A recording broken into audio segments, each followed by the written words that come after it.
Greetings. Welcome to my lecture on the 11th chapter of the lifespan on physical and cognitive development in young adulthood.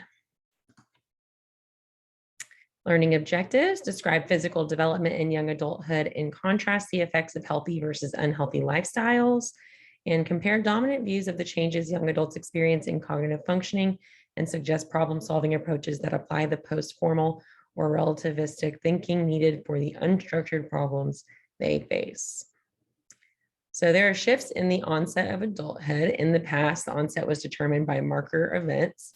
There have been shifts in the time of marker events. So the median age for marriage is 28 presently, or at the production of this text, and it was 22 or 23 in 1976. Big difference there. The onset of sexual activity is also much earlier. Claims to adulthood in self-reports involve the late 20s and early 30s. So that means that adulthood is claimed in the late 20s and early 30s by individuals. ARNet labels age 18 to 29 as emerging adulthood, and sociological phenomenon attributed to economic, it's a sociological phenomenon attributed to economic development, as well as considered an unstable time. There are puzzling stats on substance use and suicide across ethnic groups, with a crossover effect that is notable. So I found this emerging adulthood wheel. You guys know by now that I love my images, my graphics for these presentations. So this is a summary of emerging adulthood issues by Rimfield et al. 2019. And what's interesting is it talks about the main parts of emerging adulthood. So relationships, personality, thoughts and attitudes, behaviors, life experiences, substance use, aspirations, and financial attitudes and behaviors. So let's start up with the purple. So everything in this is said to be part of the relational aspect of the adulthood development. So cyber peer perpetration, verbal peer perpetration, social peer perpetration, physical peer perpetration, cyber peer victimization, verbal peer victimization, social peer victimization, physical peer victimization, peer pressure, communication with father, contact with father, communication with mother, contact with mother, partner violence, longest relationship, number of relationships, quality of relationship with father and mother, quality of relationship with a twin, if one has a twin, marriage worries and marriage hopes, right? Looking at personality, you're looking at development or lack thereof of agreeableness, conscientiousness, extroversion, neuroticism, openness, self-control, not planning for the future, and ambition.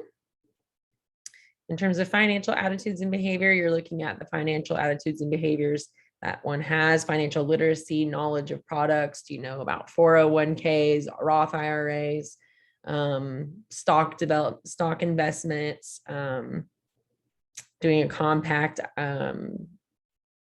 CD account where you can grow interest, right? What's your financial literacy? In terms of aspirations, home care role aspirations, do you want to take care of the home, take care of a home, being a stay-at-home parent or raising a family? Occupational role aspirations, do they want to run the company? Do they want to own their own company? Do they want to go to school to be a lawyer or a doctor or different things? Do they want to complete these things that maybe they started in early adulthood? Parental role aspirations. I want to be a mom. I want to be a dad. I want to have kids. I want to adopt. I want to be a foster parent, these things. Looking at thoughts and attitudes, there's importance of relationships, achievement, motivation, purpose in life, importance of democracy and equality. They have environmental concerns. Religiosity may or may not become important. And their leisure time, it becomes exceedingly important, where I have things in my free time that I do, like travel, explore, spend time with my friends, go to trivia night, things like that. With substance use, they are cognitive enhancers. If they've ever vaped, if they've ever smoked, is there alcohol use? These are things to consider. Life experiences, you want to look at childhood quality, childhood experiences. Do they have adverse childhood experiences? You can use the ACE questionnaire for that in the counseling setting. Chaos, do they experience chaos? And it's because it's in all caps. I just noticed that for the first time. I'm going to Google that and see if that's meant to be a acronym for something, or if it's just chaos is chaos, and that's why it's in a big bolded text. Okay, so interestingly, I just found an article from medium.com, and it's talking about the theory of chaos. So let me just read that to you. So the paradox of planning for chaos. So interesting. Let me see if I can share this image with you. Chaos theory of careers. I don't know if you guys are learning about that in your textbook because I don't have access to it. Let me see. Give me just a second. Let's see if there's an image I can throw into this PowerPoint so you can see what I'm finding. So as a reminder, the way that I find graphics and such for these presentations for you guys, I go to Google and I just type in whatever I'm looking for and see if I can find a good image that captures what I'm looking for. Okay, so actually, okay, I'm going to copy this image and share it with you guys in just a moment. So chaos theory, that is a thing, and you're about to hear about it. And apparently there's even a text, which I'll put that image on the slides as well. Daily hassles. What are their daily hassles like? Behaviors. What are their health-taking behaviors? Do they have any at all? Do they exercise, eat healthy, go to the doctor, or never do any of that? Are they engaging in risk-taking behaviors, skydiving, driving fast, meeting up with strangers, doing risky sexual behaviors, media use, charitable behavior? Are they involved in volunteering work or anything like that? Internet dating scale, are they involved in that? And what does that scale look like? Is there a lot of it or a little bit of it? And, you know, when you're working with somebody with addiction, you know, it is extremely important, you know, don't just take it for face value. Oh, you're a sex addict. Okay, let's work on that. No, you need to assess at what depth does the addiction reach, right? Does the sex addiction lead to, you know, just pornography, masturbation? Does the sex addiction lead to meeting up with prostitutes? Or in the case of a woman that I was made aware of at a sex addiction workshop I went to, she had sex addiction to the point that she would fly to airports across the country in the United States of America and meet random men at airport hotels and have sex with them. And these were random encounters. And on one occasion, she showed up to a hotel, and the man she was meant to meet with, he showed up to the room, but he was drunk. And he was 6'6" and huge, and she was 5 whatever, and she felt uncomfortable and wanted to leave, and he ended up beating her and raping her, and her sex addiction continued after that, right? Like, you are looking at a deep addiction if someone is willing to go through rape and domestic violence, and they're still going to go back to that behavior that put them in that position, right? So this is even a really great thing to just assess, how is somebody doing in their life? Like, just how are they doing, right? So I'm going to add a slide here about that chaos theory that I told y'all I just looked at a second ago. And I think the design ideas are going to pop up. There they go. And there we go. I'm going to do that. So looking at the chaos theory of careers, and then the link for this, it's from a careers.government website from New Zealand. I'm just going to throw it at the bottom here. If anybody wants to go and find it. Okay, so chaos theory, the chaos theory of careers, I'm reading this from this website link at the bottom here, recognizes that different factors influence our career development, such as economic conditions and the job market, and our own values, family, and culture. Change is part of life. Certainty about the future is impossible. Setbacks are opportunities to learn, and it's okay to make decisions with limited information. Chaos theory is especially useful for people who are facing redundancy or unexpected life changes, worried about choosing the right career, struggling to get a job in their field, and facing changes in their job due to automation. You can put the chaos theory of careers into practice by helping clients plan and set goals, but stay curious and open. Encourage them to tap into their imagination when exploring options for their career. And the last piece it says here, guide your clients through the chaos in their career development by helping them understand their personality skills and where they fit in the job market, recognize their transferable skills, use setbacks as an opportunity to learn new skills or explore new career options, develop optimism, be open to taking calculated risks, see the value of backup plans, for example, plan B, plan C, and become aware of job market changes and know how to keep their skills up to date. And so you can definitely see how that'd be part of emerging life experiences, right? I mean, I don't know if that's what that image was trying to get at, but it fits definitely with what we're talking about. So chaos theory, you want to look at what you can control and learn to live at the edge of chaos. So know yourself, set goals, watch the market, upskill, like build your skills, and then watch for change that you have to accept and learn from your mistakes instead of letting them be crippling. Welcome uncertainty and take planned risks that are safe. Basically everything I was just reading, narrative form. Well, that's cool. I just learned something new with you guys. Okay, so physical development in young adulthood. There are brain changes in structure and function that continue. And there's greater flexibility and vulnerability during this time. Your brain reaches its peak, or your physical development, reaches its peak in the early 30s.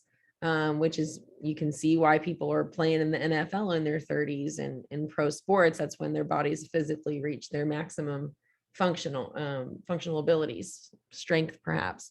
So full physical growth is reached at age 18 to 20. There's peak for biological systems between 18 and 30. Auditory peak is before age 20, and visual acuity peak is around age 20. There are differences in peak performance, which relate to practice, training, knowledge, experience, biological capacity, exercise, and eating. Lifestyle, which is how you choose to live your life, right? Do you party? Do you stay up late? Do you go out all the time? Or do you get your rest and you exercise and you make sure you stretch and you do yoga every day, right? Like, what is the life that you live? Lifestyle affects achievement and maintenance of peak functioning and health status later in life. So if you're living a healthy lifestyle, it can contribute to better maintenance of that health later. Cognitive development in young adulthood. So transition to college applies to more than 65% in the United States. The greatest intellectual improvement is the breadth of knowledge. Theories of cognitive shifts in adult years. So the fifth stage, post-formal thinking by Perry and Kitchener, and it's qualitatively different from formal operational thinking. Where new kinds of problems to solve, either maybe ill-defined or ill-structured, they often need to base solutions on values, needs, and goals. There are disagreements among theorists about this fifth stage in development of logical thinking. So some believe in it, some don't. Shea's view of adults adjusting to environmental pressures. The theory emphasizes new roles, needs, and responsibilities, and shifts in cognitive functioning, use of knowledge and skills. The acquisition stage is during the child and adolescent years and involves simple problems. The achieving stage is relevant to young adults, where new ill-defined problems to solve emerge. The responsible stage is middle adulthood, where family and work problems emerge. The executive stage is where middle adults who take on executive functioning, they have complex relationships, multiple perspectives, and conflict resolution issues to solve. The reorganizational stage begins in early old age and involves narrowing responsibilities, retirement, planning, managing finances without work income. The reintegrative stage is the elder years, where you're seeking to solve problems of daily functioning, toileting perhaps, eating, things like that.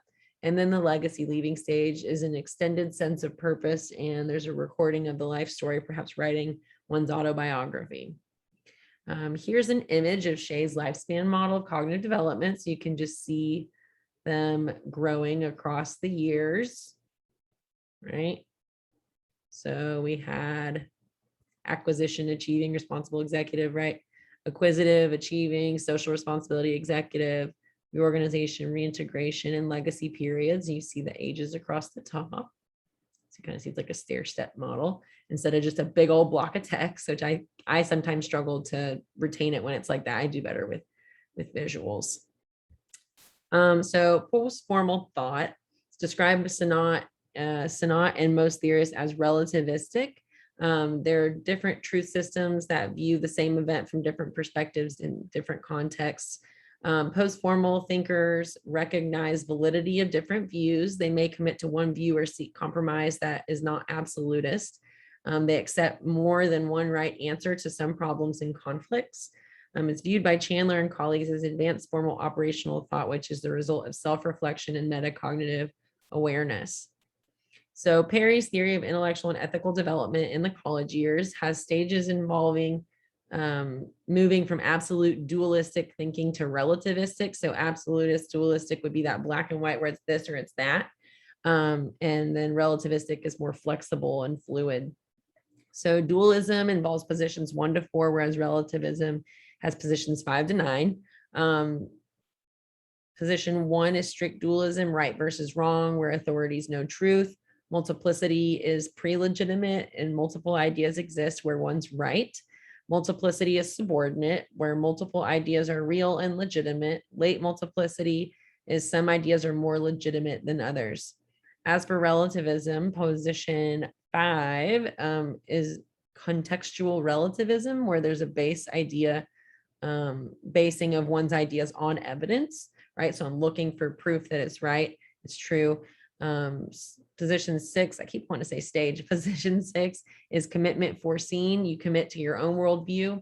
And then position 7 through 9 involve commitment and resolve, where you continue to reflect.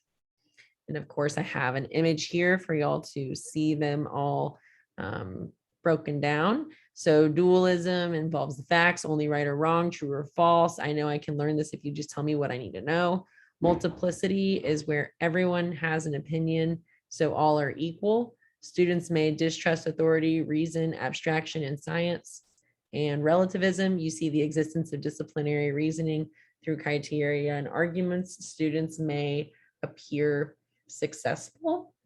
And then commitment. Students realize they must make choices and commit to solutions. They understand the context for their particular choices. All right. And next. So epistemological development. So Perry's work characterized epistemological development, which examines young adults' conceptions of origin of knowledge and the nature of truth and reality, which is relevant for how students approach learning, problem solving, such things. The relativist approach corresponds to constructivist learning. There's a focus on main ideas and interpretation of contexts.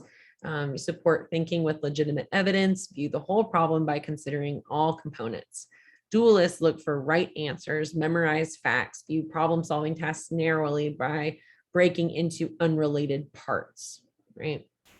So dualist, so dual means two, so this or that, right or wrong, right? So looking for that right answer, so you'll understand that. So Kitchener's model of development, the development of reflective judgment. So looking for graphics on this, I saw that there's actually a book by Patricia King and Karen Kitchener that you can check out if you want to read further about how to develop reflective judgment. But the stages are differentiated on the basis of 3 dimensions: certainty of knowledge, how it's acquired, and evidence used to justify judgments. So these stages are knowing is limited to single concrete instances. Right answers and wrong answers do exist. Knowledge is certain in some areas and uncertain in others. Knowledge is assumed to be uncertain in general. Knowledge is understood within a context. Construct knowledge comes from comparing, coordinating evidence and opinions, and probabilistic development of knowledge through inquiry and generalization. These stages are influenced by level of education, training, and the type of problem that's being dealt with. And the early stages use personal justification or authorities, and later stages use rules in combination with personal reflection. So applications, decision-making models. So decision-making ability is key to confronting milestones. It's really key to confronting a lot of issues in our clients' lives that you're going to run into. If they aren't capable of engaging in decision-making in an effective way, you're going to be running into a recurrent issue that There's relapse, recidivate, which recidivism is reoffending and recommitting a crime that's been committed. So like when I worked at the probation department, the goal was to reduce recidivism for DWI offenders, meaning we want to reduce the rate of their reoffense and hopefully make them where they don't offend again at all. So decision-making, cost-benefit analysis, as I showed you guys in the last lecture, is extremely useful in helping clients with decision-making beyond just teaching them the steps of this, but it's actually one of the steps. Step number 4 is cost-benefit analysis. So steps in general decision-making models involve first defining the problem, then setting realistic goals, then developing a variety of possible solutions. So the brainstorming piece, right? I'll never forget in 4th grade, we learned brainstorming for a paper, and we had to write our thesis sentence in a storm cloud, and the lightning bolts were our topic sentences for our sub themes. I'll never forget that. So it makes me think brainstorming, like I'm thinking of a storm, like what can I think of? Maybe that'll help y'all remember that. But after developing solutions, potential solutions, you want to assess the costs and benefits of each of these options. So what are the pros and cons of going to AA versus smart recovery versus celebrate recovery versus individual therapy versus group therapy versus detox versus a sober living house when you're trying to get sober from alcohol? What are my pros and cons for each of these things, financially, relationally, all the different things I talked about in the last slides.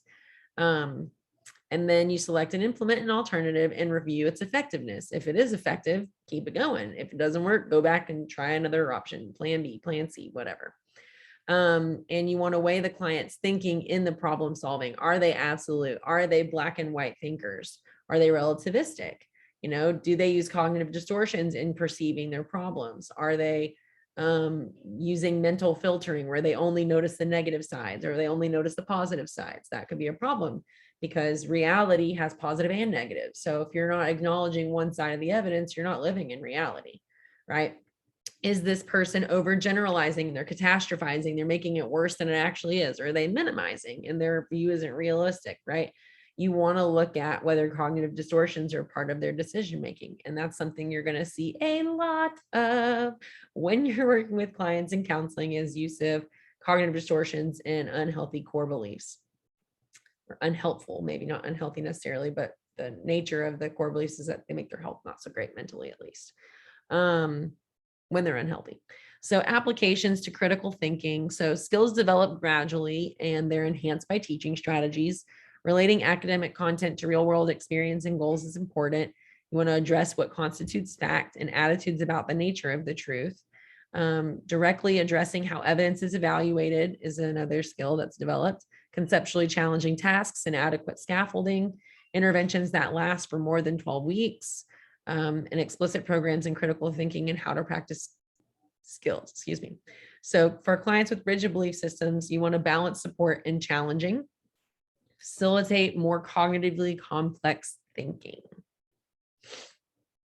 So other applications, issues of putting things off and overparenting. So with procrastination, it may relate to fear, anxiety, perfectionism, or poor planning, disorganization, and lack of self-regulation. Behavioral approaches can include instruction and time management, organizational skills. Oh my gosh, I love telling clients to get a planner. This is my absolute favorite, the At a Glance planner. It's got tabs of all the months. And then it's also got a month calendar for every month of the whole year where you can put everything in there. Mine is chock full of goodies as a PhD student, right? You can see all the things I have each day of the week, and the days in between have the day broken down by 15 minutes every hour, 7 to 9 p.m., which I think is absolutely wonderful. But yeah, that's called the At a Glance Academic Planner. And this one is actually made from recycled paper. It's pretty cool. Starts in July and ends in June every year. So suggested planner. I tell everybody about it. Every client I have that struggles with organization, I tell them about that planner.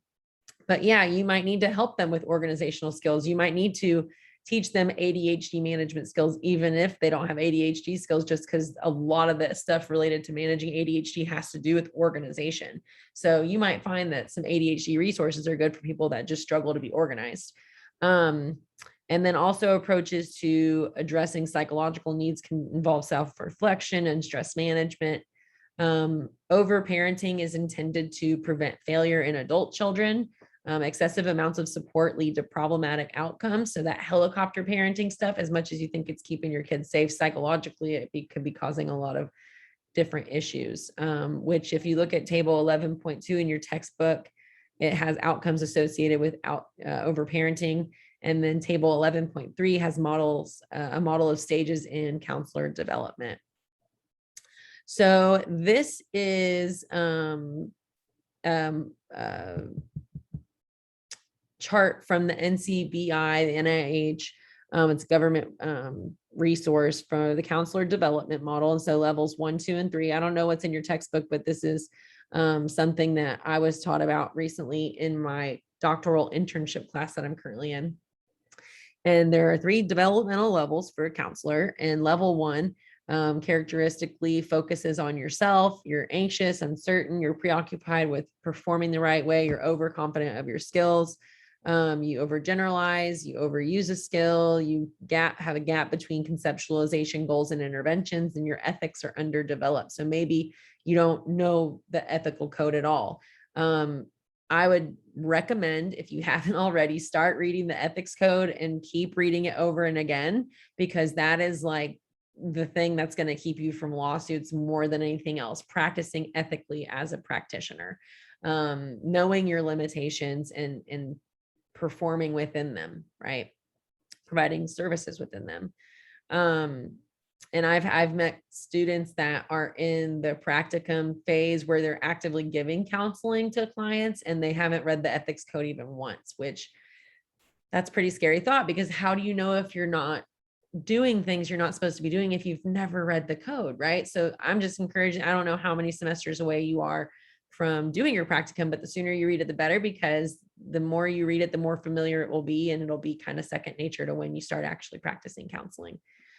Supervision skills development needs in level 1, providing structure, minimizing anxiety. You want support, addressing your strengths and then your weaknesses, suggest approaches, and then start connecting theory to treatment.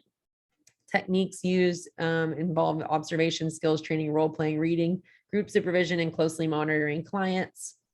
Level 2, counselor development. You focus less on yourself and more on the client. You're confused, frustrated with complexity of counseling. You over-identify with clients. Challenging authority may be an issue. Lacking integration with a theoretical base, feeling overburdened, ethics are better understood. Supervision skills development needs, less structure is provided, more autonomy is encouraged. Supportive, periodic suggestion of approaches from the supervisor. You confront discrepancies, then introduce more alternative views. You process comments and highlight countertransference issues. And then affective reactions to the client and or supervisor are discussed. Techniques involve observation, role-playing, interpreting dynamics, group supervision, and reading. And level 3 counselor development would involve focusing intently on client, high degree of empathetic skill. There's an objective third person perspective. You have integrative thinking and approach. You're highly responsible and ethical counselor. Supervision skill development needs, the supervisee directed, the focus on personal, professional integration and career. It's supportive. You're a change agent, and techniques involve peer supervision, group supervision, and reading. Right. So I would argue, if y'all haven't started practicing or any of that, maybe you're pre-level 1, but you're on your way there, or maybe you're at level 1. I don't know. That's for you to determine, or maybe for your supervisors or professors to determine based on where you're at in your program and what you've learned so far. And lastly, you're focusing on developmental psychopathology. So with depression, there are varied manifestations, symptoms, and risk factors. There's a spectrum where you're unipolar on one end and bipolar disorder is on the other. So unipolar meaning one pole, so just depression, and then bipolar means 2 poles, so mania and depression. If you aren't familiar with the different bipolar disorders, I recommend getting yourself a fancy dancy, handy dandy diagnostic criteria from the DSM-5 little notebook, or looking it up on the internet, or even getting the big one where it's got cultural implications and all that written out. There are multiple kinds of bipolar disorders: bipolar type 1, type 2, cyclothymic, rapid cycling, lots of different things to know about that. The world's depression is the world's second most costly disease. It is seen as a heterogeneous group of disorders frequently coexisting with other illnesses. The rates are rising, and there's a higher rate for depression in females. There are unknown causes. It's associated with neurotransmitter systems, so neurotransmitter imbalance. I often actually like to talk with clients about the difference between endogenous versus exogenous depression. And what you can do to remember the difference is look at the first few letters here. So endogenous depression is depression that is inside, meaning there's a biological component to why the depression is manifesting, right? So my neurotransmitters are off, my serotonin, my dopamine, my norepinephrine, my epinephrine, my cortisol, my chemicals are all jacked up. They don't know what's going on. I'm just sad. And a way to often help clients differentiate from endogenous versus exogenous is I'll tell them, do you just feel sad and you don't know why? Yeah. Well, that's how you can know that it's chemically related, especially if you've identified that their thought behavior isn't problematic or there's not any external things going on, which is what the exogenous depression is where there are external factors contributing to why you feel sad. Grandma just died, your dog ran away, you failed your test, you didn't get into Princeton. Like there's these negative factors part of your life that are contributing to feeling sad that lend to depression developing. You get those more complex situations when you have a client that starts off with endogenous and then they've got some exogenous things happen and it compounds the depression and makes it unclear that it started endogenous in the first place. But that's why getting into therapy and examining what treatment techniques do and don't work can be really a great way to figure out if they have treatment resistant depression where they need electroconvulsive therapy or TMS, transcranial magnetic stimulation, which I'll put those down, I'm saying a lot. So ECT or TMS or deep brain stimulation, which is a surgical process, or vagus nerve stimulation, I think is what it's called, these are all doctor administered things. So if endo may indicate need for these different things, right? Okay, and then pathways of risk. I just realized I made that font too big for this and make that a little bit smaller. There we go.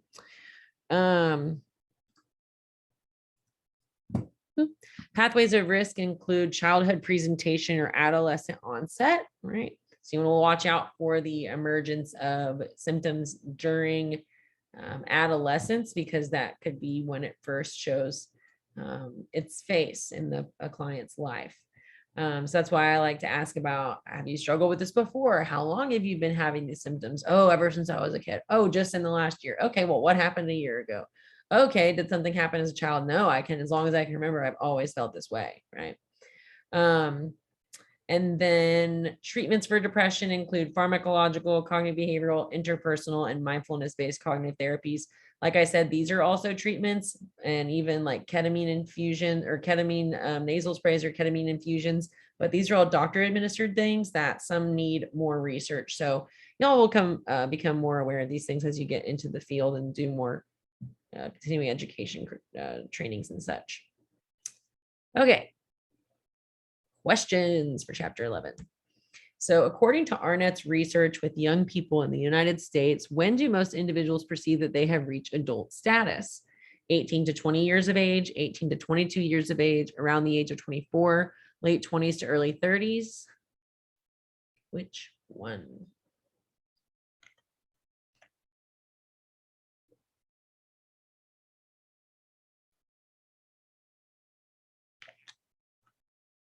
Answer is D, late 20s to early 30s. Globalization appears to be largely responsible for spreading which of the following aspects of emerging adulthood? Career stability, early identification of a career path, extended self-exploration, or early attainment of financial autonomy? A, B, C, or D?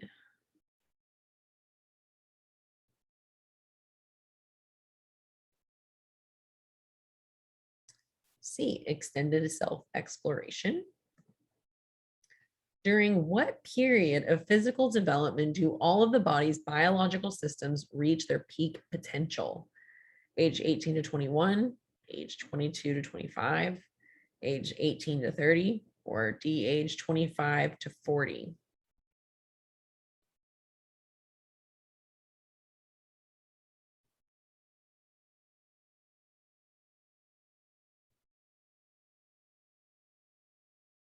C, age 18 to 30. What logical thinking error is exhibited when a person refutes well-documented evidence by countering with information about one exception to the well-founded premise? The person who fallacy, externalizing behavior, internalizing behavior, or generalization error?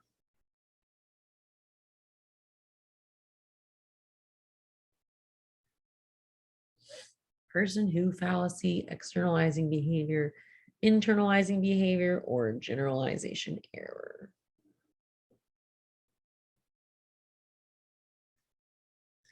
Person who fallacy. Agnes and Paul, both 19 years of age, got married right after their high school graduation in 1945.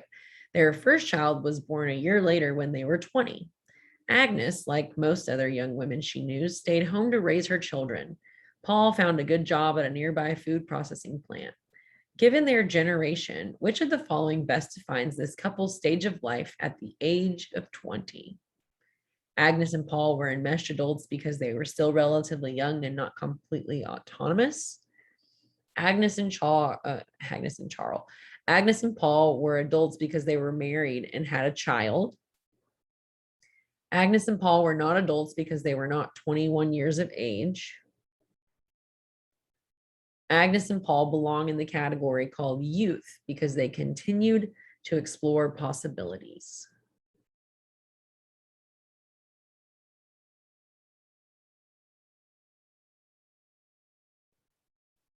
Which one is it?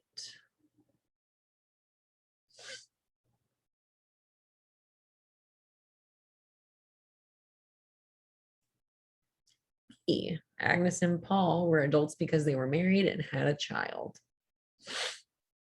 Okay. Which of the following is the best example of fifth stage thinking? Josh evaluates arguments of those who favor and those who oppose the death penalty and finds both arguments unconvincing. Trevor solves a complicated equation in abstract mathematics. Carrie listens with great empathy and concern to her counseling client. Or D, Kendra learns about 3 different religions and recognizes their consistency and appeal. Fifth stage thinking.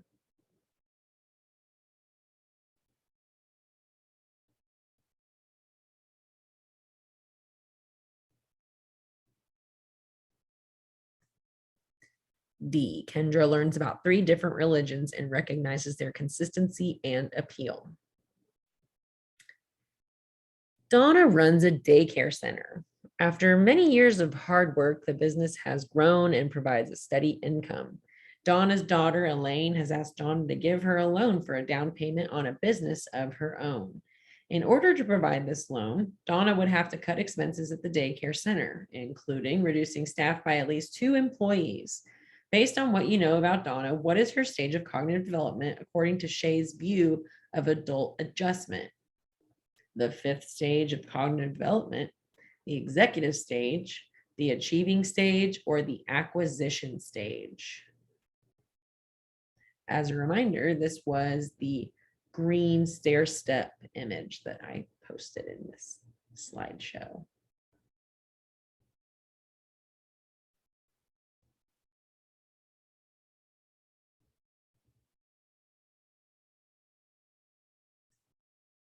B, the executive stage. Okay, which of the following individuals is most likely in the reorganizational stage according to Shea's view of adult adjustment? A, a 20-year-old carpenter's apprentice. B, a 25-year-old single mother. C, a 45-year-old businessman. Or D, a 62-year-old truck driver.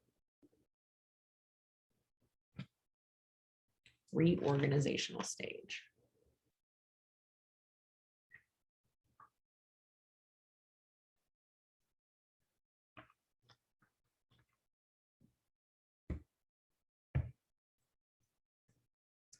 D, a 62-year-old truck driver. Doug, Diana, Tyrone, Nydia, and Lewis all have different viewpoints on the evolution versus creationism debate. According to Perry's scheme, Doug's thinking is dualistic, position 1. Which of the following statements would be most illustrative of Doug's viewpoint? A, God created the world, there is no other possibility. B, I believe that God created the world, but others don't agree with me. C, I believe parts of both ideas can be true. Or D, it doesn't matter which one you believe in. Which of the following is dualistic thinking? It's another way to ask that question. Remember, dualistic is dual to as a clue.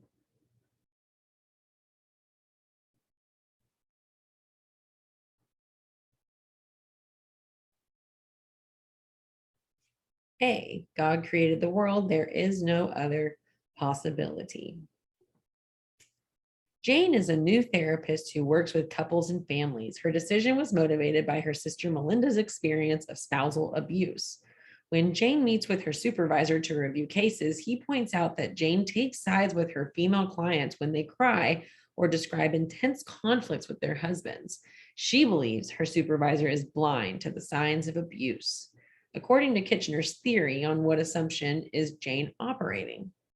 A, determination of abuse is difficult to ascertain and must be tested in each situation.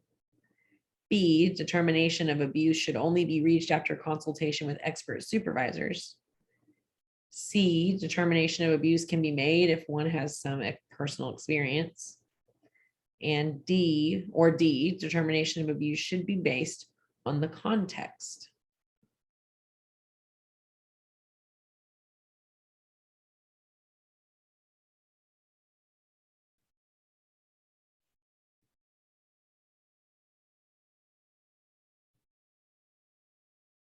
So Jane's male supervisor points out that she takes sides with female clients when they cry or describe intense conflict.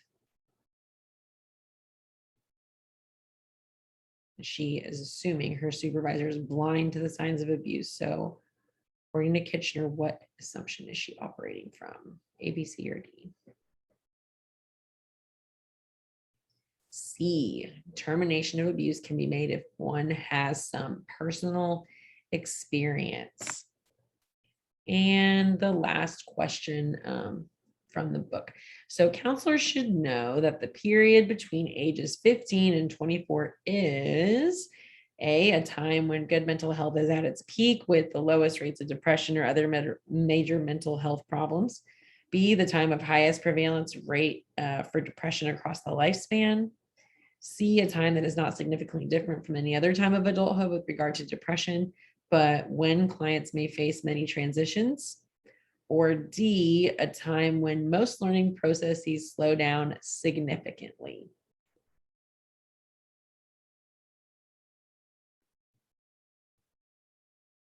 (15 and 24 period).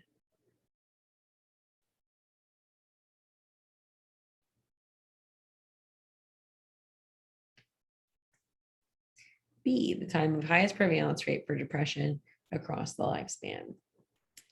Now, looking at some questions for the comments, that's the end of my lecture. What biases are you worried about having with regard to emerging adulthood development, and why? And you can go back to the emerging adulthood wheel, the color wheel, where I had that chaos theory that I looked up for different examples of things you could be worried about counseling. And then 2, what do you think you can do to enhance your own counselor development? So that would be looking at levels 1, 2, and 3 of the counselor development model and seeing what you could do. Could you read the counselor's ACA Code of Ethics? Could you do continuing education? Could you read your textbook more thoroughly? Could you read Quizlets? Could you, I don't know, what could you be doing to enhance your counselor development? Feel free to leave your answers in the comments below. I greatly appreciate your willingness to listen to my lecture, and I'll catch you in the next one. Thanks.